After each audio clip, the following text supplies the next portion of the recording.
Alright, so we finally finished playing and getting through basically like 95%. There's a few things here and there that I know I missed, like a few of the records and other stuff that I had.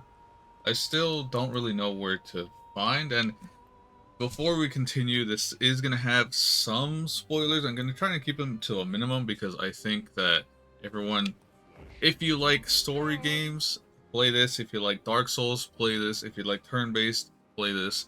And so, while I think that a lot of people should play this game, and it's pretty high up there are a few things like some combat and skills and the places, and obviously I'm flying around. When you start the game, you don't fly around, but there's this giant overworld continent, which this is the entirety. You start all the way down here, and then you slowly work your way up and you start unlocking more abilities. You start to swim, and then you can fly, and then you can dive and go through these corals and stuff. But basically, this is a game that honestly kind of caught me off guard. I've been hearing good things about it because I started maybe a week and a half after the game released, so I was already hearing hype about it, and so I finally decided to play it after playing Oblivion, and I was pleasantly surprised because the thing is, turn-based games, they can kind of get boring because you do, and I'm gonna show you a fight right now, but you do an action, and then the action happens, and then you wait, the enemy does their action or your team or whatever, and it just press the button, wait, press the button, wait. Here it's different, which actually no, you just you have different characters. What I want to show you is how um when you do actions, you're prompted to press A, and depending on when you press it, it's either like a perfect, or you just did it, or you missed it. And the attack will either do all of its attacks like normal and with full damage output, or it'll do a smaller amount. For example, this one, so it comes up on the screen, you press it, perfect, and then he'll do his 2 attacks or something. But if you miss that first, I think if you miss the first A, like I'm not gonna press anything, he only does 1 attack. And so it's a lot more interactive than, and also on the left you can see that I'm gonna play like 9, or not, that's not 9, 7 turns in a row. Well, I mean it is 9 because we already played 2.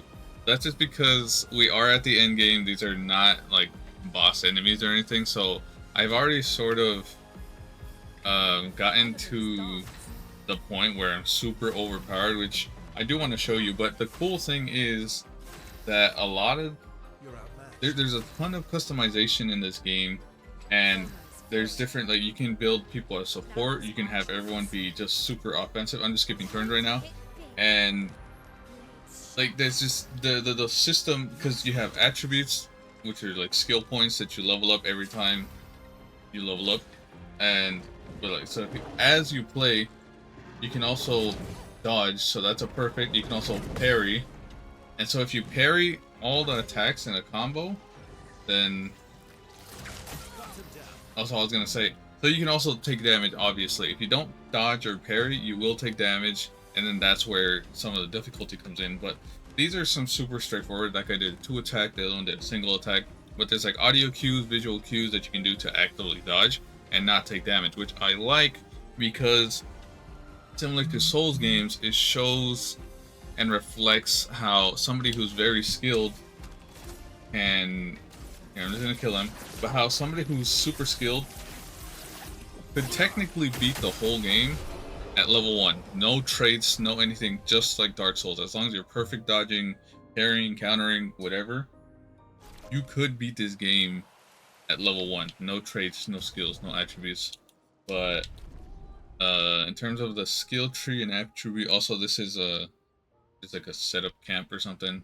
Again, trying to keep the spoilers to a minimum, but you can level up based on how you want to play. Which usually when I play Dark Souls, I'll just go all strength and that's it, and then I'll start leveling up agility at some point. But here, there's a crit system, like a crit percentage, which is luck. And so I maxed that first. Like literally everyone just had 99 luck up until level 33 because you get 3 points per level. And so depending on what I was talking about, the customization is everyone has different weapons that you find throughout the game. You can buy some from different merchants and other stuff, and you level them up with other materials that you find as you play the game. But for example, they have different elements. They have different stat amplifications or whatever. This one's luck and agility. So since I don't have anything, I mean vitality. Since I don't have anything in vitality, it provides no bonus, but the luck provides 800, whatever this and that. And as you level them up, like this one's level 33, which is max. One of them becomes an S rank, the other one an A rank. So this one's doing 8,000 in terms of power. This one level 11, 700. And so, but they all have different tiers. There's a few that don't show any, which is usually the first one. So even at level 20, you don't get any additional skills, but usually depending on how you want to play the character and have the character play with your other characters, there's 3 tiers of skills. So at level 4 you unlock 50% chance to generate dark or whatever. At level 10 and at level 20 you find different things. And then so since you're playing with 3 characters at a time, you can sort of put things together, which right now I kind of want to show you. Okay, also, so that's the weapon system, but then you also have your skills. And so the skill, everyone has a bunch of skills and like giant skill trees. I didn't even unlock everything for everyone, even though I probably could. But like this creates even more synergy on top of your weapons, and then even more customization and synergy is this thing called Pictos. They're these little skill things with passives on them that you find. And the cool thing about this is if you equip this onto someone, after 4 victories on any enemy, so you can like, because similar to Dark Souls, whenever you rest at a flag, these are called flags, but they're pretty much bonfires. You can rest, heal your team. When you do that, it resets all the enemies except for bosses. And so you can go farm some low level stuff, and then that way you can build your Pictos, because like this one I don't have on advertising start. This one, as you can see, they have like these little tiny yellow outlines. This one doesn't have one.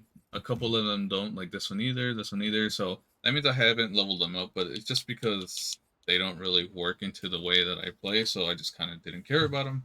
But when you unlock them, I mean, just in general, it says like this one gives you AP, which is the skill points or ability points that you need in order to cast skills and abilities in the battle. Then this one, Gradient, it's another thing that comes along the line. It's another type of skill and ability, and then more AP. But then there's also this stuff called Lumina, which is another resource that you can find. And every time you do the 4 battles and unlock a Picto, it allows you to, but you don't get the passive skills, the passive bonuses like the Pictos that apply. Like this one gives you health, this one gives you speed and crit, this one also gives you health. So you don't get the health, speed, crit, defense, whatever, but you get the actual ability. So this one of them is double burn, and depending on how good it is, it costs more Lumina, and so there's some that it costs 40. Like this one gives me a second turn. That's why I had 9 turns in a row, and just because of how much speed we have, this one gives me a free revive. This one applies more burn. And so, depending on how you put things together, which is, I want to show you this guy, my character Monoko, you can put a lot of things together and create like a ton of damage on the first attack, which is kind of what he has. He has, well, this is Verso. I was talking about Monoko, but Verso basically, he does more damage on full health. He also has close to 100% crit rate. So if the crit works, and then if he's full health, that does another 25%. Crit is 50%, and then where's it at? I just want to show you how many things can stack. Uh, 25 if they're on fire, which I'll show you. Monoko applies fire before anybody attacks, so that's another 25% on top of that. First strike. Well, no, not that one. Where's trying to show. It was a lot. Augmented first strike, 50% increase again. First offense, that's another 50%. And then inverted infinity, it changes the way that heals. It's just another 50%. And so there's so many things that you're gonna stack on top. And then roulette, which is one of my favorite ones, you either do 50% or you do 200%. So on top of all those 50%, teamwork does another 10%. Um, all these things, and then if roulette hits for 200%, you're just doing insane amounts of damage on crit and everything. And then another thing, because he's just like super damage, but what Monoko does is I have this thing called auto death. Where's he at?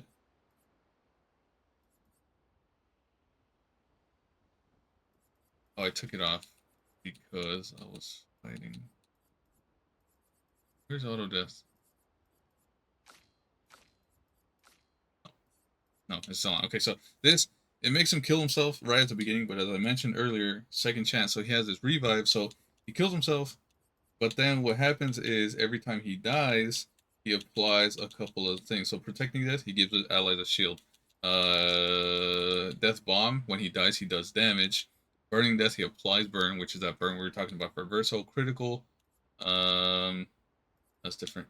Energizing, he gives more AP, and so he does all these things. Break, there's like another mechanic where you can stun enemies based on how their break bar is. So he'll just immediately send them to 100, and then Verso can break them, which I want to show you in a fight right now. Breaking, burn, and just all these other things they can put together, and it's just super cool how you can stack and create all the synergies. Like, and this is just the way I ended up going. I had some help with some from some viewers and this and that, but like you can build other people in different ways, and it's just there's so much stuff or so many ways to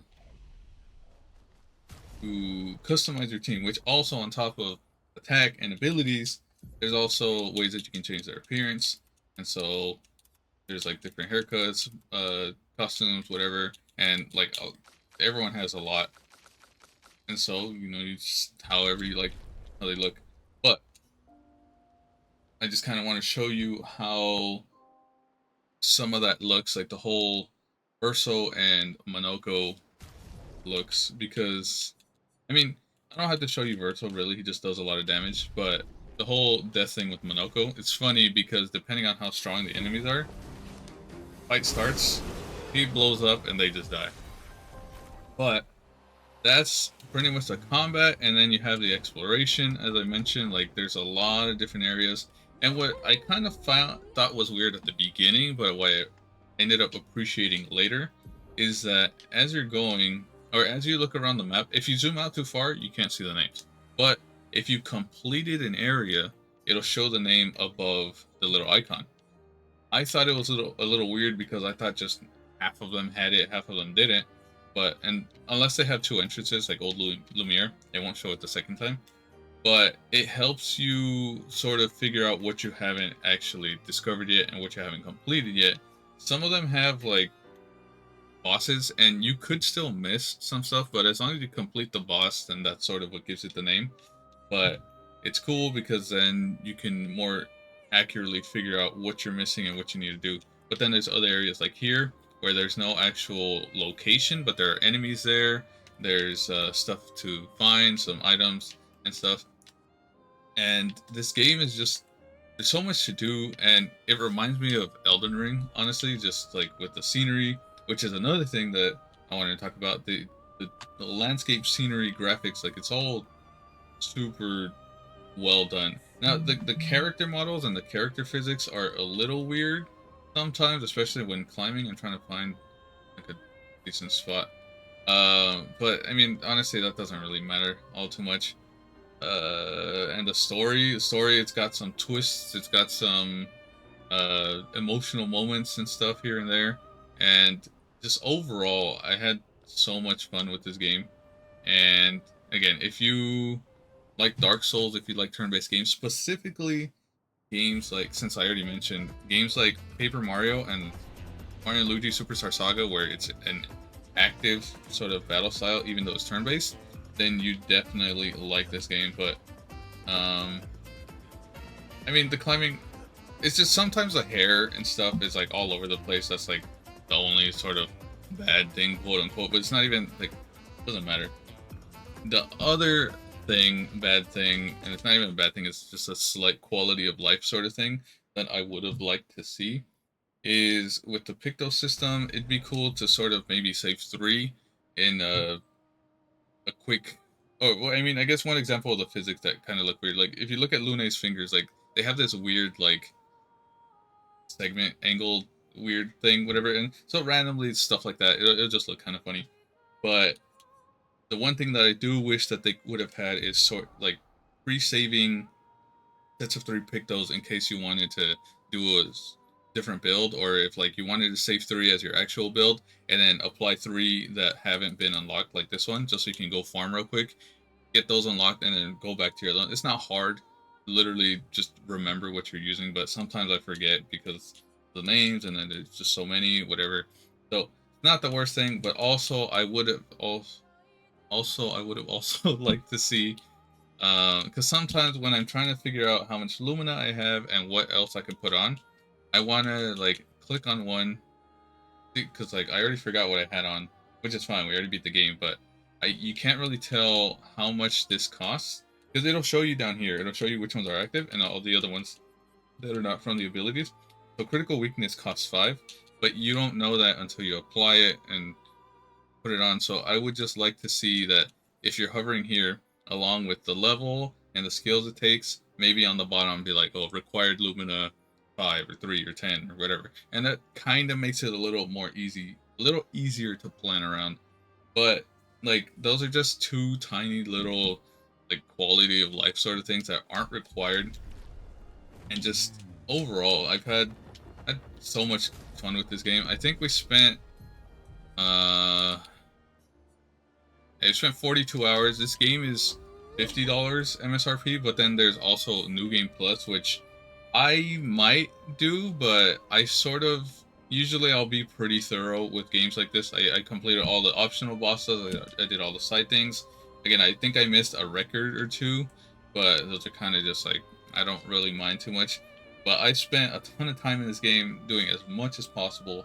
Had fun with it the entire way through, and I still think it's worth it, even if I didn't, if even if I don't end up doing another New Game Plus, which I mean I've heard that some people are up to like 3 or 4, so you can easily spend over 50 hours, and I just say that because I'm leaning away from it, but I know people do the whole $1 per hour of gameplay sort of metric, and while technically I didn't hit that, you still could. Like I have a friend right now, he's playing, he's at 95 hours, so but the other cool thing is, if you were playing on computer or Xbox, this game is on Game Pass, which is where I'm playing it. And so theoretically, I paid $10, and not even $10 because I get split between other games. But say I paid $10 for this game, and I got this much value, like I think it's worth it. So to reiterate, again, I said this like 5 times. If you like Dark Souls, and if you like turn-based games, and if you like games with good story in it, definitely play this game. I recommend it. I'm gonna give it a 9 out of 10. Not a 10 just because, you know, again, those little tiny quality of life sort of things and tiny things here and there. There's also one boss that has some cheese in it, which I didn't like. I managed to beat him because I got lucky, but I hate when bosses and enemies in certain areas have cheese in them. Not literal cheese, but, you know, I'm not going to say anything about the boss, and I won't say who it is, I won't say where it is, I won't say what the cheese is, but it's an optional boss, and it has cheese, and that kind of got me annoyed. I hate it because, you know, it's not even, I'm just not going to elaborate, but basically it has cheese, and I didn't like that, so that bumped down the grade a tiny bit, along with other quality things, but that's pretty much it. This was kind of a longer video, just, I don't know, I enjoyed this a lot. But that's Expedition 33. I recommend this game. Let me know what you think. Let me know if you've already played it or you're thinking of getting it. And let me know what are the games I should review next. And that's basically it. Thank you guys for watching, and I'll see you all in the next video.